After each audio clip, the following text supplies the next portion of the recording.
shattered windows, fires everywhere, and smoke covering the streets. This is the aftermath of the ongoing protests in France, which turned the country upside down for the 9th day in a row, leading to a state of anarchy. Almost 1 million people took to the streets across France. Hundreds of people were arrested, and several injuries sustained by protesters and security forces alike. French riot police on Friday tried to block workers on strike as they gathered in front of the Total Energies refinery in northern France to protest against the government's pensions reform. Labor unions fear that protests could turn more violent if the government does not pay attention to the growing popular anger over pension curbs.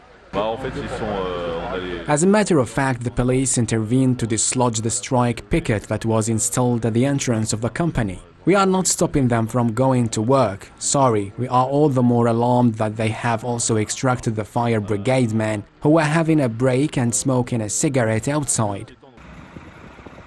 In Marseille, French truckers staged a peaceful protest against pension reform and blocked the roads leading into the city's industrial port before the police arrival.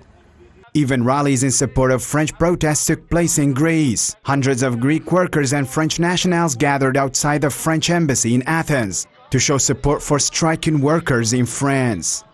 We are telling to our French friends that we are all together, even in Greece, even in Italy. All Europe is behind them and we want to support them, and I think we can win this fight if we stay together and if we stay strong. Most French people oppose raising the retirement age, but Macron has repeatedly said it was necessary to keep the nationwide pension program solvent. The latest wave of protests represent the most serious challenge to Macron's authority since the Yellow Vest revolt of discontented lower-income people 4 years ago.